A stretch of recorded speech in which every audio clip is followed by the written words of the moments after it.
I am Madison Timmons. I'm Chris Soucy. And we're paranormal specialists who live in the most haunted city on earth, Savannah, Georgia. Every day is Halloween in our line of work, so join us as we spin true tales of haunts, murders, and disturbing Savannah history.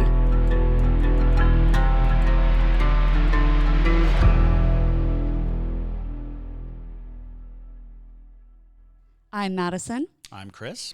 And welcome to the most haunted city on earth. Hello, and welcome back to another episode of the most haunted city on earth. My name is Madison Timmons. I'm Chris Soucy. And I'm JT Timmons. Talking from the ether. JT eventually will have his own camera, but not for today.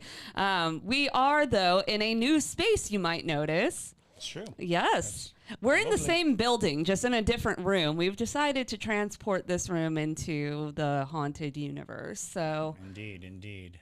So super creepy. We're gonna fill it up with lots of haunted objects, is what I've been told. And the Parajunkies are sending some in, and we're gonna be putting, the Parajunkies are basically gonna decorate the spot. But yeah, this is our new podcast studio, and we're super stoked. Yes. This is gonna be excellent. Yes, and for those of you who will be watching one of our later episodes in the Hulaween series, you might notice that was not filmed in this room. We do film some of the episodes out of order. So if you get confused as to what is happening... we are confused as well. Yes. And at the moment, when this is going live, JT and I will actively be in Hawaii. Going to these haunted locations. So so this is going to be another installment of our Hulaween series. Hulaween. So Goodness gracious. but yes. So today is going to be for our true crime lovers who listen to this podcast. Dun, dun, dun. Yeah, we've got some requests to also include a little bit of true crime because it does kind of go hand in hand with the hauntings. They overlap a lot, yeah. They do. So I will say this one is technically, we're going to encapsulate it as Hawaiian serial killers. But I will tell you, we have one mass shooter included in this particular list, and they all suck, so they can all be clumped together. Sure. But... you see, we are aware that there is a differentiating entitlement, if you will. So when it comes to mass shooters, they are not technically classified as serial killers because technically a serial killer has to kill at least 3 people on different occasions. So we're aware that there's a difference, but they all suck and they're all creepy. And the mass shooter's location has an interesting tidbit, including some people's previously favorite show, Lost. Yeah. So yeah. So this is going to be the Hawaiian serial killer. All right. Well, I'm excited to hear about it. Yeah, I love true crime. Yeah, JT's favorite subgenre of true crime is definitely serial killers. Oh, all day. So all day. Yeah. I mean, I'm not original in that. It's very upsetting, but fascinating. Yes. The logic behind these people is absolutely bizarre. If there's a demon possession that, like, where the person commits the crime, that will trump serial killer. That's the only time that happens. So there's plenty of theories of people thinking that there is some type of demonic possession when it comes to serial killers, and especially when it comes to people who kill like their entire families or things like that and seemingly out of nowhere do it. Well, I think that's the it took us a while to completely understand schizophrenia. And I believe that schizophrenia and demonic situations kind of crossed waves at some point, because in schizophrenia you're hearing voices tell you to do things, you're having very vivid hallucinations and things of that nature. So like the Son of Sam claimed that a dog told him to go out and kill people, and he believed that he was doing it for the devil. But it's pretty safe to assume that we're dealing with schizophrenia more than demonic possession. Absolutely. But nonetheless, we'll get into it. So. All right, let's jump right into it, y'all. All righty. Also, real fast, if you are considering becoming a Parajunkie, you will get 0 ads, live streams all the time, and exclusive content. So and you just get a to watch up. us film these episodes live. Yeah, It's true. So Yep. We have a lot of asides that don't make it to the final cut. it's true. Mostly it's us meowing. Yep. And so, boy. just to bother JT. Yep. But yes, also, if you want to actually see a lot of these locations that we'll be talking about in the Hulaween series, become a Parajunkie because they are getting to see a lot of it as live streams because JT and I will be going to visit them. Yep. So, anywho, we're going to start it off with the Xerox murders. All right. Yeah, y'all remember Xerox? Well, apparently they had a massive headquarters in Hawaii. I had no idea. Makes sense. If you're gonna make stuff like that, you're gonna want to do it in paradise, I guess. Absolutely. So the logic is there at least. But this particular incident happened in 1999. It was referred to as the 1999 Honolulu shootings or the Xerox murders. It was an incident of mass murder that occurred on November 2nd, 1999 in a Xerox Corporation building in Honolulu, Hawaii, United States. So the perpetrator was a service technician. His name was Brian Koji Uesugi. Hopefully I pronounced his last name correctly, but I'm assuming that. So he shot 8 people, wounding 7 fatally, 6 coworkers and his supervisor, and this is considered one of the worst mass shootings in the history of Hawaii. So, pretty big news. So a little bit about Brian Uesugi, just to give you background on a little insight of where he's coming from, at least. So he was born in Honolulu in 1959. Brian Koji Uesugi grew up in the Nuanu neighborhood. He attended Roosevelt High School, and Uesugi was a member of the school's Army JROTC chapter and the school's rifle team. So they prepped him real well, I guess. That'll do it. Yeah, they will do it. So classmates remembered him as a quiet student who never got into trouble. According to his brother Dennis, Uesugi crashed their father's car and hit his head on the windshield shortly after graduating high school in 1977. He was never the same afterwards, which is also something that doesn't come up enough when you're referring to, these particular type of mass killers. A lot of times there are traumatic events that can cause brain damage, mental illness, things of that nature. Not to justify anything that they're doing, but post-concussive syndrome can cause all forms of maladies. I actually suffer from post-concussion syndrome, and you can hear things, see things. You can have very lucid hallucinations. You can have all kinds of imbalances, emotional and physical imbalances. So yeah. So, it's very likely that he was suffering from all of that and did not get the proper help that he needed before this incident happened. Although, when we get into the motive, it's not justified. No, of course, never. Yeah. Never. Anyways, so Uesugi had been employed by Xerox as a technician since 1984. Among his hobbies was raising and breeding goldfish and koi, which he would sell to local pet stores. He had an extensive collection of firearms, and at the time of the murders, he had as many as 25 guns registered in his name, dating to 1982. So police had also took 11 handguns, 5 rifles, and 2 shotguns from Uesugi's father. So clearly there's a problem with the family here, and maybe they shouldn't have owned so many guns. That's a lot of guns. That's a lot of guns. Yeah. It's the 80s, a lot looser. We have a very strong fascination with firearms, as a nation.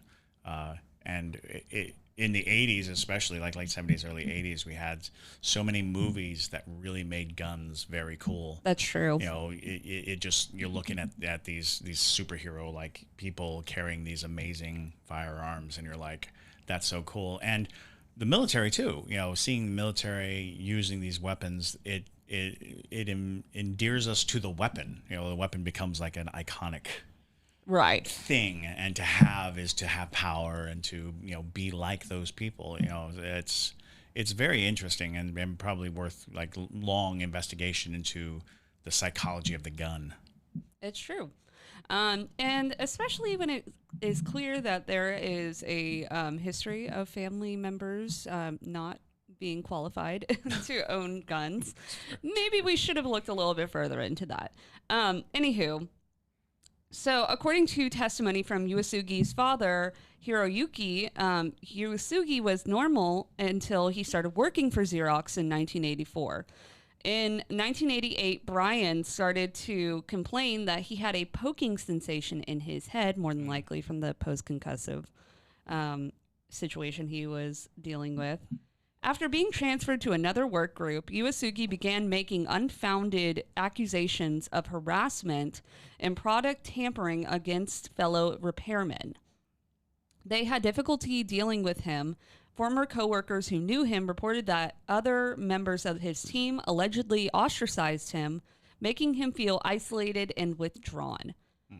Uesugi reportedly made threats against other coworkers' lives, and that should have been like, okay, you're gone, you're done. Yeah. But they kept him around. So in 1993, he was ordered to undergo psychiatric evaluation and anger management courses after he kicked in and damaged an elevator door. Also, a reason for, although what a great company to not just flat out fire him. Sure. You know, to seek out psychiatric help. Although if it was a physical malady, psychiatric help may have had nothing. You know, right. There would have been no angle. And I don't think that PCS was even talked about, not really, until, you know, the aughts, or even, you know, sure, a decade ago was like a bloom of conversation about it, at least. Exactly. I mean, you know, there's a lot of research that's starting to come out, at least for more, I shouldn't say rare, but more uncommon conditions like that. And so good for them. Good for you, Xerox. But can we talk about the elevator door getting kicked in? That's a lot of strength. That's a lot of strength and a lot of rage. That's a lot of rage. And so that is just absolutely now wild. that I think about it, I've never tried to manhandle an elevator door. And now I'm worried that maybe elevators are not as secure as I thought they were. You know, maybe. Well, I have been eaten by an elevator door before, and I will say they're very strong. It really hurts. So if you've ever been eaten by an elevator, you would also, I'm sure, be aware. It's not fun. So, and that's a lot of metal too. It's a lot of metal. Well, anywho, so Uesugi was arrested for third-degree criminal property damage after that incident. Sure. And coworkers told Dr. Michael Wellner, chairman of the forensic panel and the forensic psychiatrist who interviewed Uesugi prior to trial, that as early as 1995, Uesugi was openly talking of carrying out a mass shooting at the workplace where he to be fired. He complained that his coworkers were engaged in patterns of harassment, backstabbing behavior, and spreading of rumors. So he already talked about this, and they probably were like, Brian. It's all talk. Brian, he's just crazy. All talk. Yeah, well, should have listened to him. Yeah. So in the period leading up to the shootings, Xerox management had become increasingly committed to phasing out the type of photocopier that Uesugi serviced. He resisted learning the replacement machine, fearing that he could not keep up with its technical demands. After working around his refusal to train on the new machine, Uesugi's manager insisted on November 1st, 1999, that he would begin training the next day. In his interview with Dr. Michael Wellner, who examined Uesugi when the defendant brought on an insanity defense, Uesugi said he had believed that if he refused to take the training, management would fire him. He well, yeah. I mean, that's... If I refuse to do my job, they'll fire me. Well, obviously, that's how jobs work. That's how jobs work. So he told Dr. Wellner, I decided to give them a reason to fire me. But That's not the way to go about this, Brian. So the incident.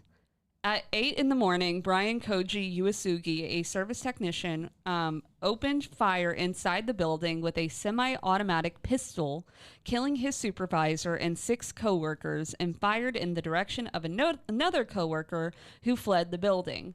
The 8th person escaped without injury. After the shooting, Uesugi fled in a company van, and by mid-morning he was found sitting in the van near the Hawaii Nature Center in Waikiki, above downtown Honolulu. He held a standoff with police that lasted for 5 hours, during which he brandished a pistol, read magazines, and smoked cigarettes. So there was no remorse at all, which is disturbing at the very least. Adding to the tension of the standoff, the Hawaii Nature Center was hosting 35 local school children who were trapped inside without food or water. Uesugi surrounded to police at approximately 3 p.m. Hawaiian Standard Time.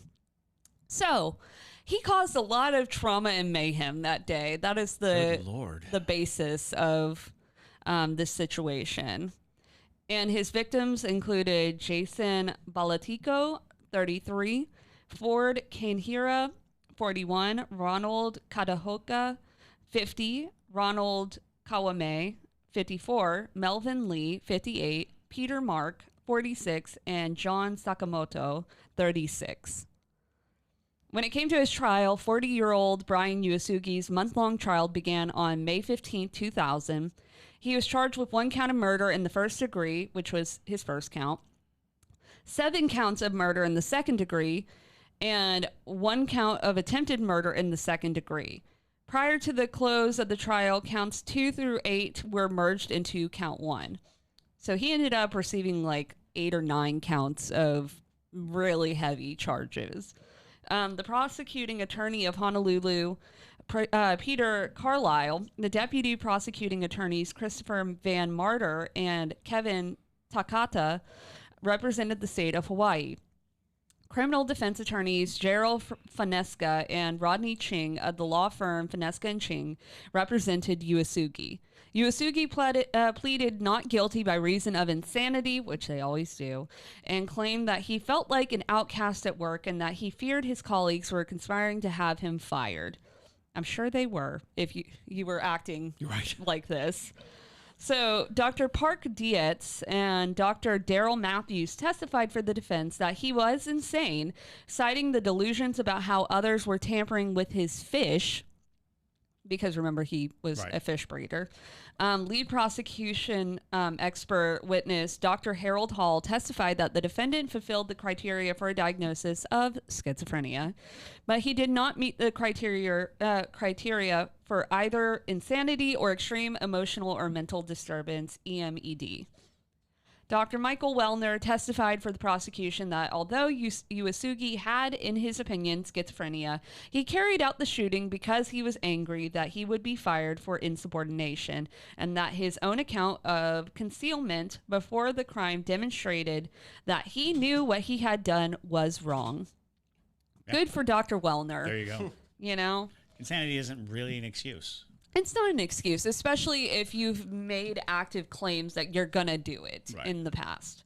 So on August 8th, 2000, Judge Marie N. Milks sentenced Uesugi to life without the possibility for parole for 9 counts of for count 1, and life with the possibility of parole for the other 9 counts, with the sentences to run consecutively. The court also ordered Uesugi to pay $500 in restitution and $70,000 to the Crime Victim Compensation Fund. Hawaii does not have the death penalty. Now, When it comes to the what happened afterwards, the building stayed there even after Xerox moved out. So Xerox vacated the premises at 1200 North Nimitz Highway after the shooting. This facility was vacant until 2004 when the producers of the TV show Lost built a soundstage there to film indoor scenes. And so Tile currently leases the property from the Weinberg Foundation for its tile and natural stone showroom, so that's what's currently there.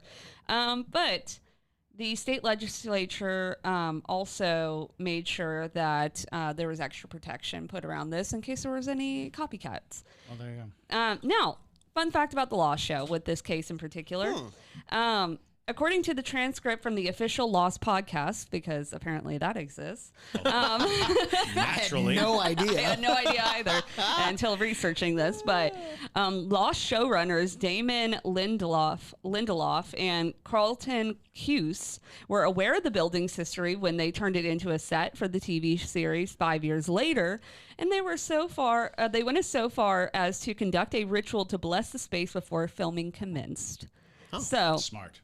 I have not been able to find any other signs of indication of paranormal activity after the ritual happened. So apparently they must have done a good look at those job. indoor scenes. Look in the backgrounds of all the indoor scenes. Right, now we got to go watch Lost again. So that's pretty fun. But I thought that was such a fascinating fact. Yeah, an interesting turnaround right there. Yeah. So on to our next serial killer. This is an actual serial killer referred to as the Honolulu Strangler. Oh, boy. Yeah. So the Honolulu Strangler, also known as the Honolulu Rapist. So we should probably put a trigger warning at the beginning of this episode saying that there's going to be talk of mayhem, rape, all sorts of... Yeah, it's going to be basically in the title. Right. Yeah. So that is the nickname given Was this to... in the 70s? Yeah, 80s. Okay. So they have still never found him. They have an idea of technically who they think it was, but you'll see where that goes. Anyway, so technically it is an unidentified serial killer who is credited with killing 5 women in Hawaii from 1985 and 1986. He is the second known serial killer active in the state after Eugene Barrett, which we'll talk about afterwards. So the victims included Vicki Gale Purdy. She was the first victim at age 25. She was a military spouse of Gary Purdy, an Army helicopter pilot. She had left to go clubbing in Waikiki on May 29, 1985, but failed to meet her friends.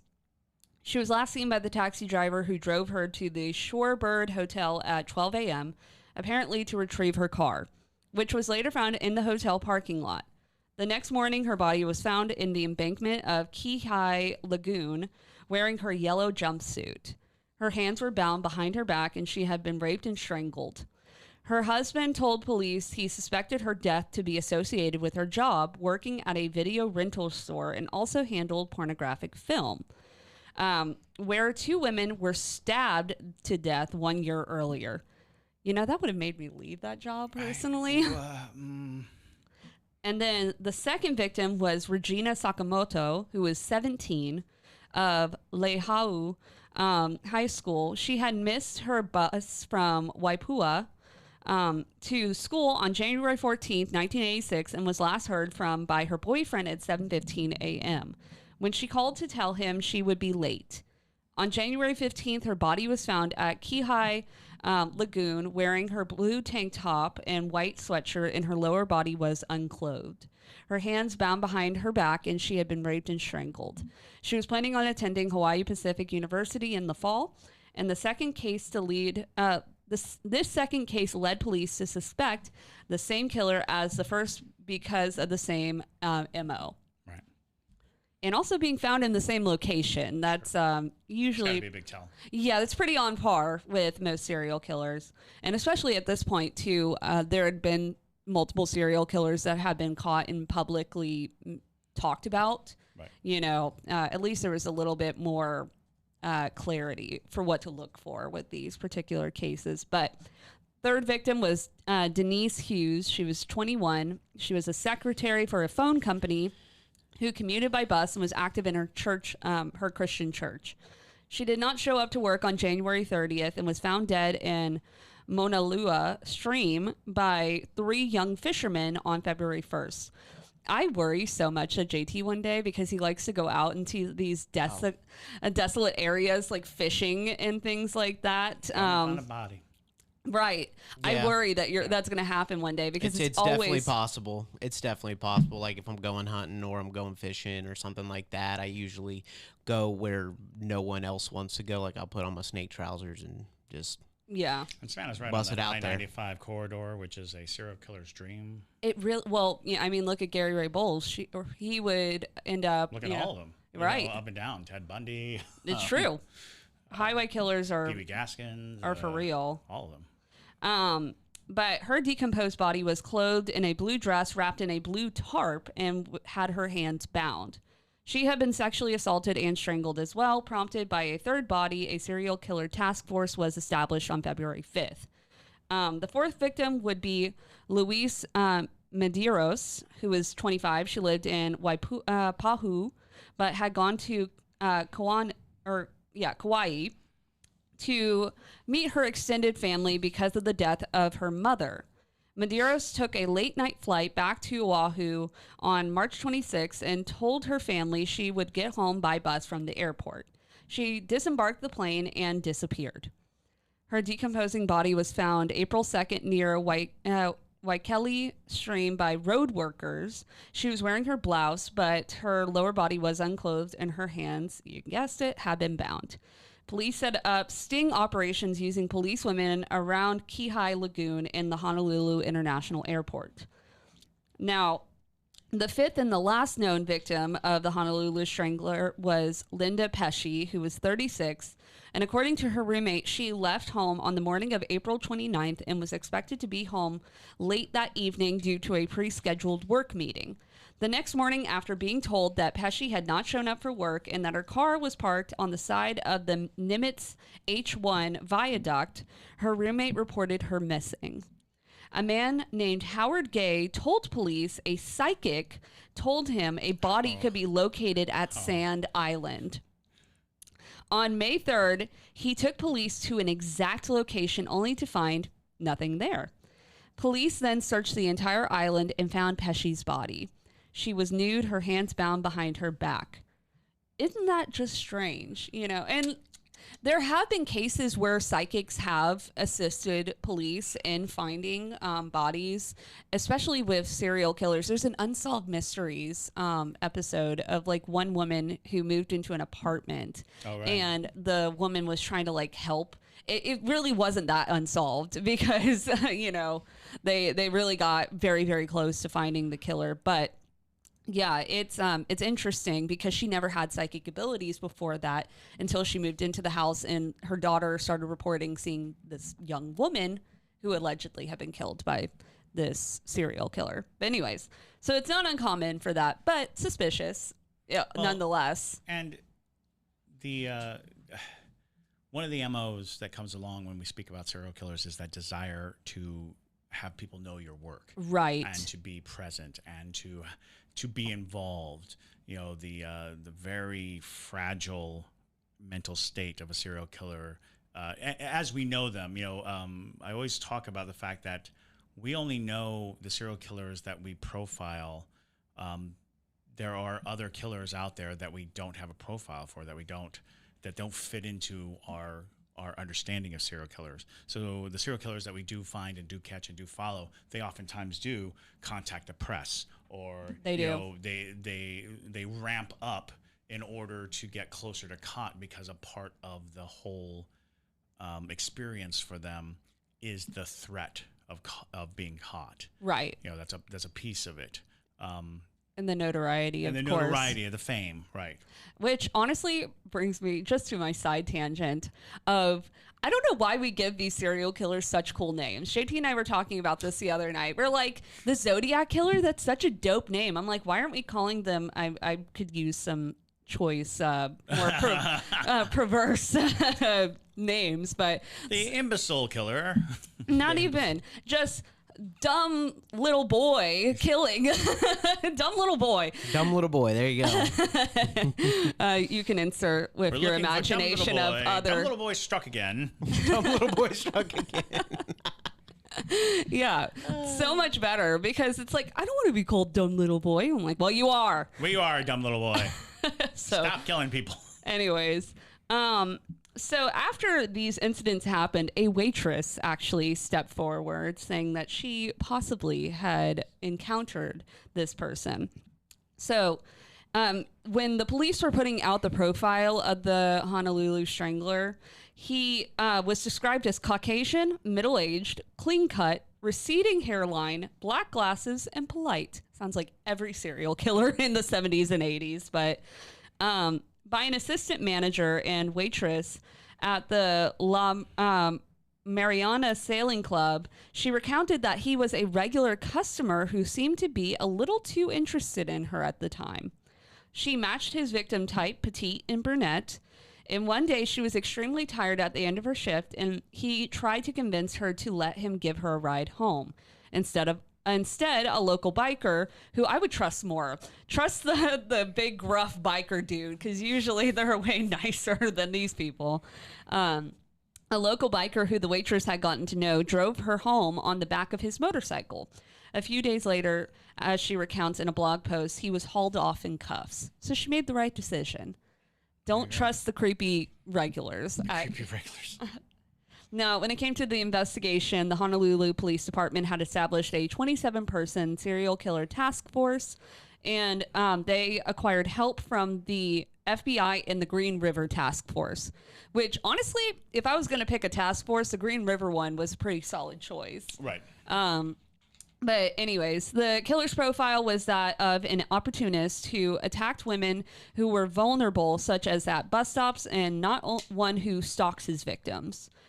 He also likely lives or works in the area of the attacks, Pahu or Sand Island, and police set up roadblocks at the time of the Pesci murder to question frequent commuters. Witnesses came forward saying that they had seen a light-colored van and a Caucasian or mixed-race man with Pesci's car. Now, why would you steal the car? That's always going to give you away. So when they, following the discovery of Pesci's body, police arrested Howard Gay, the guy who came forward and said the psychic told him. Tipped him. Yeah. So Howard Gay was arrested on May 9th as the primary suspect, and the suspect's ex-wife and girlfriend described him as a smooth talker. They also provided a potentially incriminating fetish clue, as both recalled engaging in bondage activity, allowing him to tie them up and have sex with their hands bound behind their backs. His girlfriend related that on nights after they had fought, he would leave the house, and that these were the same nights the murders had occurred. The suspect lived in Iwa Beach and worked as a mechanic at one of the air freight carriers along Lagoon Drive between 8 p.m. and 3 a.m. The suspect was interrogated, failed a polygraph test, and was eventually released. Wait, what? What? That seems like, I guess they didn't have enough evidence to convict him, but he failed the polygraph test. His girlfriend said that he didn't have, a alibi for the nights of and a proclivity for the very nature of the crimes. Exactly. So police followed the suspect, and a $25,000 reward for information was put out by private businesses. 2 months after the arrest of the suspect, a woman came forward and claimed she saw Pesci with a man on the night of her murder. She successfully picked the suspect out of a photo lineup as, you guessed it, Howard Gay. Well, there you go. But Howard Gay would die in 2003, which is why this is technically still considered a cold case. And most likely it'll stay that way. Like they found the Zodiac killer supposedly, but he's been dead. So it's too late. And so you can't say for sure. You can't put him on trial. Exactly. From the grave. Right. Unless you're like the ghost from West Virginia who convicted her killer from the grave. Oh yeah, that was pretty cool. Yeah. Zona, yes. Zona. Yeah. But yeah, sad. But we knew it was Howard. We all knew it's Howard. I'm gonna call it Howard Gay at that point. He's the Honolulu Strangler. I reckon. But for our last serial killer would be Eugene Barrett. Eugene Barrett. Yes, he's probably the most notorious out of all of them. So Eugene Walter Barrett was an American serial killer who murdered 3 women he was romantically involved with in Honolulu, Hawaii, which I'm sure, because there's a lot of tours in Honolulu that actually take you by these locations, which I do feel is a little insensitive to the murders, or the victims, if you will. But yeah, I'm sure there are haunting type activity, because a lot of times when you have really brutal instances like sudden this, death, especially when you're robbing somebody of their potential, all that energy, all that potential life that is just taken away fuels spirits. Absolutely. Right. And I mean, and it doesn't have to be the spirit of these victims. It very well could be, something that came. Opportunistic spirits. Exactly. Opportunistic spirits. And also a lot of times you'll find residual hauntings with types of cases like this. So I'd be interested to hear from people who live in these houses or live near these locations. Right. The spike of emotional distress can definitely soak into the architecture. Exactly. So, especially with Eugene Barrett's cases, because his typically happened at apartment complexes. He was basically the first confirmed serial killer active in the state of Hawaii. And basically, they had considered him as possible for the Honolulu Strangler and the Kauai serial killer, but neither of those really fit his MOs, as you'll see later on.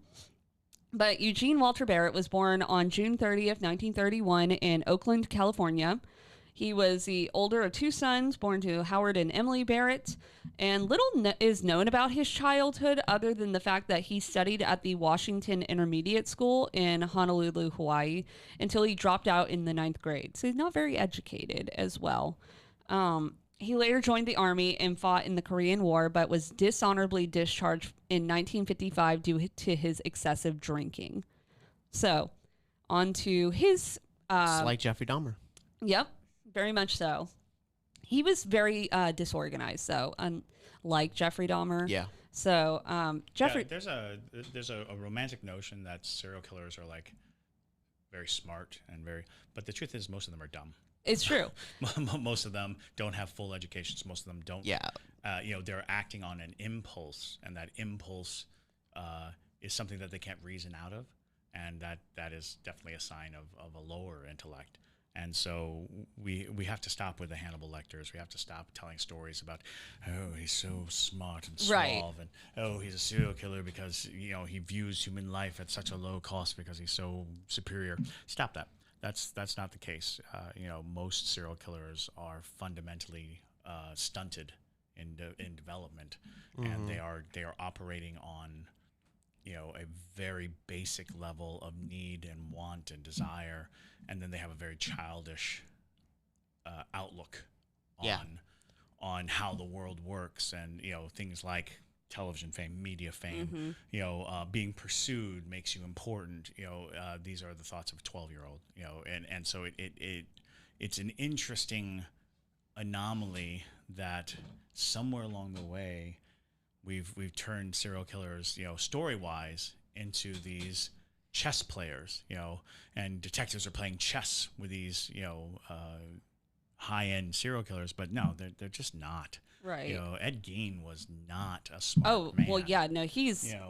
and he's like template serial killer in a lot of ways because we kept telling his story over and over in different mediums in different ways and basing different characters off of him.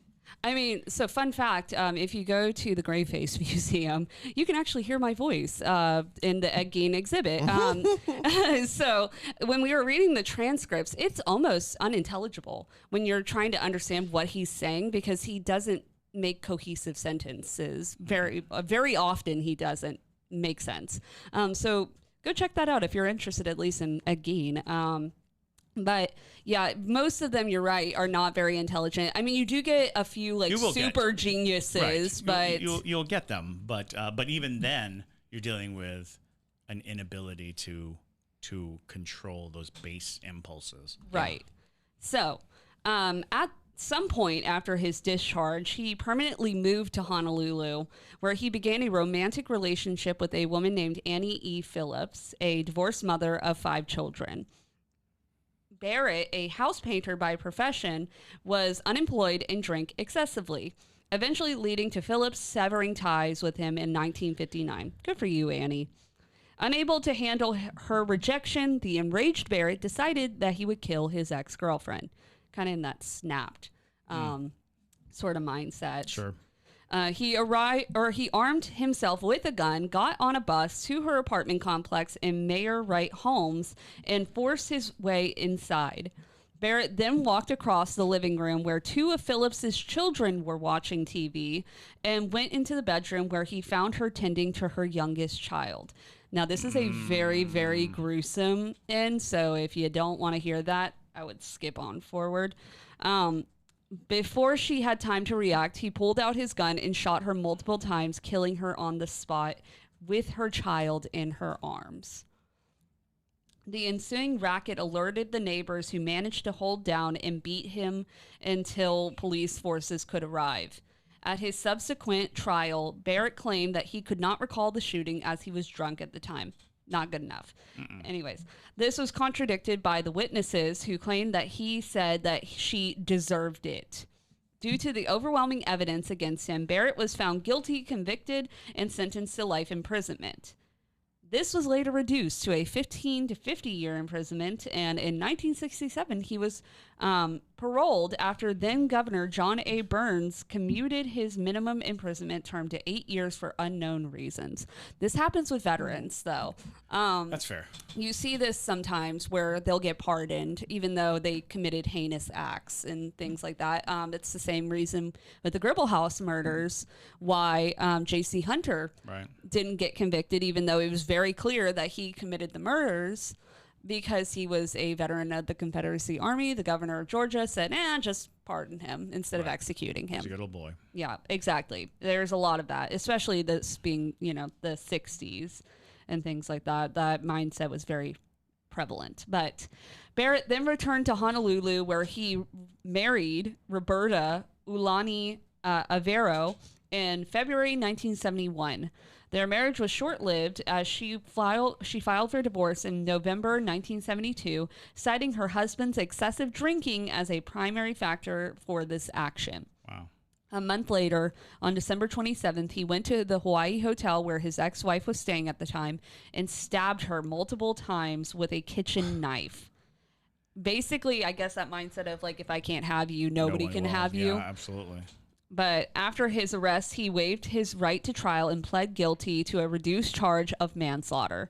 He was sentenced to 10 years imprisonment, was paroled in 1976, and his parole requirements were dismissed in 1982. Why do we keep letting this guy off? That's the second person he brutally murdered. And he's like, I'm guilty. Exactly. Okay, 10 years. 10 years for taking somebody's entire life? Right. I'm so confused. And getting released early. And then getting released early. Again. So guess what? He's going to kill again. And that Spoiler. He did. Right.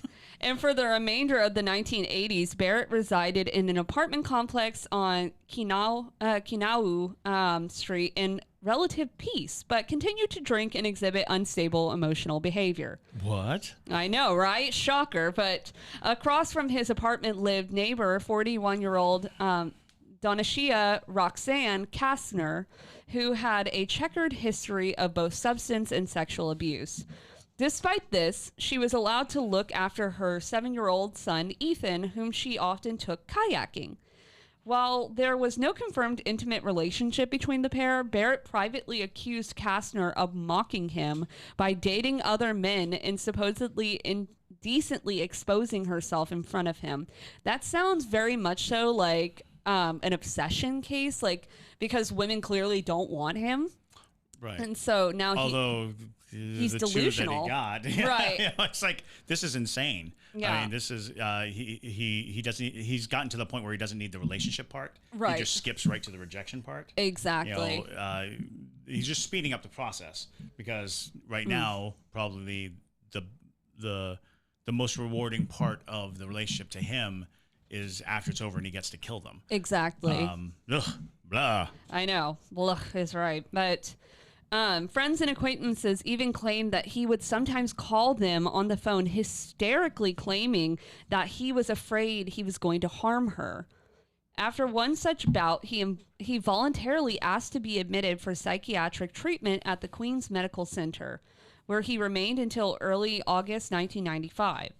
By the time of his release, Kastner had moved into a neighboring apartment across the street, which had angered Barrett, who believed that she would move away from the neighborhood altogether. Again, obsession case. That's so terrifying. On August 11th, 1995, just a few days after his release, Barrett spent most of the day drinking beer with his brother and a friend. After he went to get more at the local store, he saw Kastner entering her apartment, and on a whim, he went back into his apartment, got a .25 semi-automatic pistol, and went across the street, getting right by her son, who was playing in front of the building. Barrett then went inside Kastner's room, and when she turned to face him, he shot her twice in the head and then left the room. He was seen leaving by Kastner's son, who immediately called his father, whom in turn called the authorities. Kastner was driven to Queen's Medical Center, but succumbed to her injuries later that same day. So when it came to the trial, police examined the crime scene, located the supposed murder weapon, which had been reported as stolen back in 1989. So he's also stealing weapons. So that's good. Dumped near the apartment complex. So he just yeeted that. However, there was no sign of Barrett, for whom an arrest warrant was issued. The following day, Barrett entered the Columbia Inn and pleaded that the manager call the police so he could surrender peacefully. The man complied with his request, and shortly afterwards, Barrett was arrested and lodged in a detention facility without incident. He was held on $120,000 bail and charged with murder, theft, and unlawful possession of a firearm, to which he pled not guilty. Barrett's third murder... Do you think they fired his parole officer? Right? They should have. Because that guy dropped the ball. Severely. Holy heck. Barrett's third murder trial sparked controversy, leading the chief of the Hawaii Paroling Authority, Claudio Suyat, to release a statement claiming a repeat offender with the accused man's record would never be paroled with contemporary laws. At the preliminary hearings, Kastner's son, Ethan, was called in to testify against Barrett, making him one of the youngest witnesses to take the stand in the state's history. Oh, God. The boy claimed that he had seen Gene, as he called him, leave the room mere minutes after he found his mother's body, which was backed up one of the Kastner's neighbors by one of the Kastner's neighbors, Enrique Crisostomo, who claimed that he had heard the boy crying after 2 or 3 gunshots had been fired into the neighboring apartment. Oof. In the meantime, Barrett announced through his attorney that he wished to remain incarcerated until he could deal with his problem, which they should have done after the first one. This claim was partially granted when the judge revoked his bail, leading to him being imprisoned until his trial would take place. At the trial itself, Barrett's attorney reiterated that his client's actions were the result of Kastner's perceived mistreatment of him, which eventually led to him snapping and killing her in a fit of rage. That's just wrong.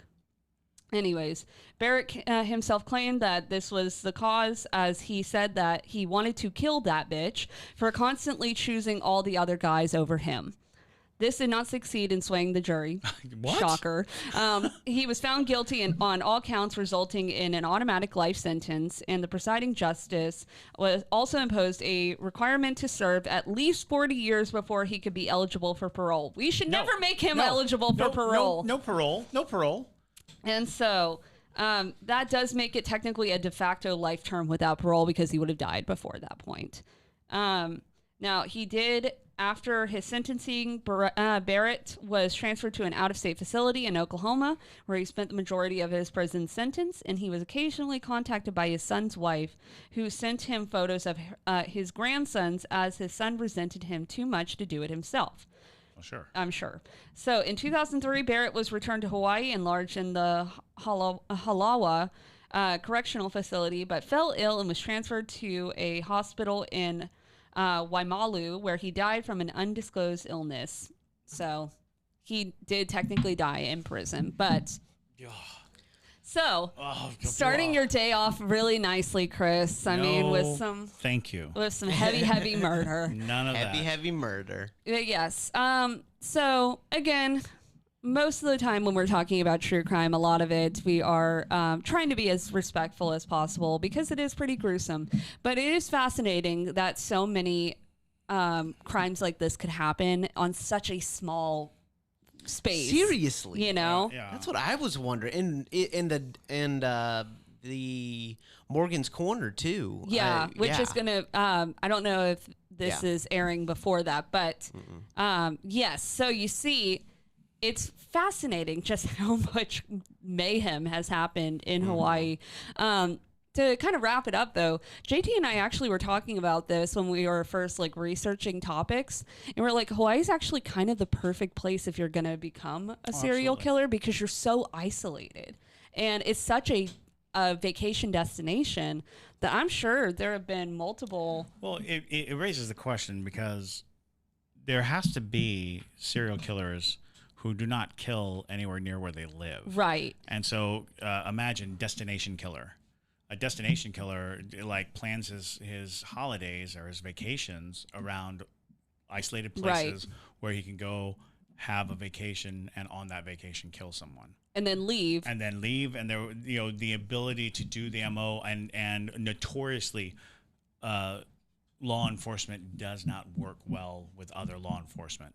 Like they do not share information all that well. They are very covetous of the get of, and so oftentimes the communication, really you see that time and time again that I want to say the Hillside Strangler was able to go up and down the coast, but the individual police departments didn't share information with each other because they were chasing it and saying this is our caller, and it's like, but we have a case down here that's very similar. It's like it's our caller, Right. You don't get any of this information, and so I think that's why the FBI became like a serial killer unit. Was the idea that it's bigger than the local law enforcement.